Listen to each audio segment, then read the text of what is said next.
സംസ്ഥാനവും കോർഡിനേഷൻ നടപടികൾ വളരെ വേഗത്തിൽ നടത്തുകയാണ്. അവിടുത്തെ അധികൃതരുമായി ബന്ധപ്പെട്ടുകൊണ്ട് സംസ്ഥാന ദുരന്ത നിവാരണ അതോറിറ്റിയാണ് നേരിട്ട് ഇക്കാര്യങ്ങളിൽ ഇടപെട്ടു വരുന്നത്. സംസ്ഥാന ചീഫ് സെക്രട്ടറിയുടെ മേൽനോട്ടത്തിലാണ് ഈ പ്രവർത്തനങ്ങൾ നടക്കുന്നത്.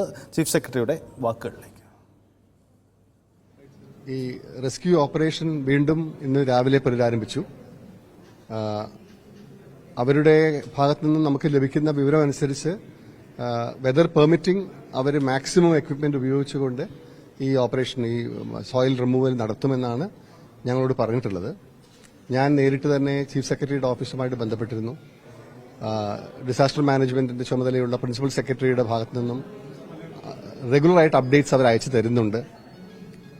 നമ്മുടെ ഡിസാസ്റ്റർ മാനേജ്മെന്റ് അതോറിറ്റി അവരുടെ സ്റ്റേറ്റിലെ ഡിസാസ്റ്റർ മാനേജ്മെന്റ് അതോറിറ്റി ഉദ്യോഗസ്ഥരുമായി ബന്ധപ്പെടുന്നുണ്ട്.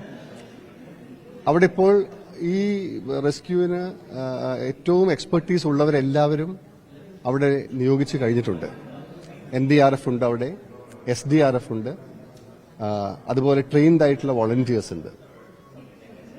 ഇത് നേരത്തെ എക്വിപ്മെന്റിന്റെ ആവശ്യമുണ്ട്, ടെക്നോളജി ഉപയോഗിക്കണമെന്ന് പറഞ്ഞിരുന്നു. അപ്പോൾ അങ്ങനെ റഡാറിന്റെ ഒക്കെ സഹായം അവർ തേടിയിട്ടുണ്ട്. നേവിയുടെ എക്സ്പെർട്സ് അവിടെ ഉണ്ട്. അപ്പോൾ നമ്മളെല്ലാവരും ആഗ്രഹിക്കുന്നത് പോലെ വെതർ എത്രത്തോളം അവിടുത്തെ വെതർ പെർമിറ്റിംഗ് എത്രയും പെട്ടെന്ന് നമ്മുടെ ഈ അടിയിൽ കിടക്കുന്ന വാഹനങ്ങളിലേക്ക് എത്താനുള്ള ശ്രമങ്ങളെല്ലാം നടക്കുന്നുണ്ട്. ഞങ്ങൾ കോൺസ്റ്റന്റ് ആയിട്ട് കർണാടക ഗവൺമെന്റുമായി ബന്ധപ്പെട്ടുകൊണ്ടേ ഇരിക്കുകയാണ്. നമുക്കെല്ലാവർക്കും നമ്മുടെ പ്രത്യാശ വെച്ച് പുലർത്താം എന്ന് ഇപ്പോൾ പറയാൻ പറ്റുള്ളൂ. അതാണ് അദ്ദേഹം സൂചിപ്പിച്ചതുപോലെ കേരളം പ്രതീക്ഷിക്കുകയാണ്.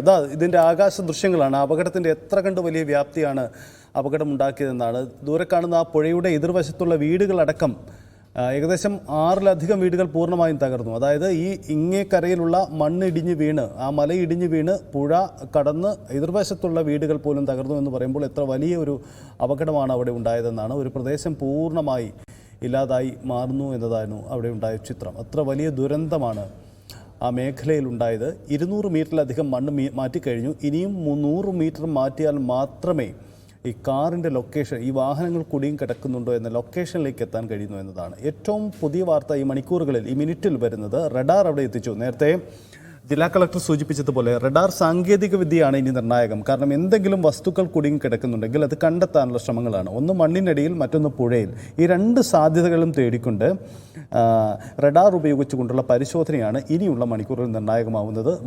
കനത്ത മഴ വെല്ലുവിളി ഉണ്ടാക്കുന്നു എന്ന് മാത്രമല്ല, മണ്ണിടിച്ചിൽ ഭീഷണി ഇപ്പോഴും നിലനിൽക്കുന്നു എന്നതാണ് ഈ വെല്ലുവിളിക്ക് മറ്റൊരു കാരണം.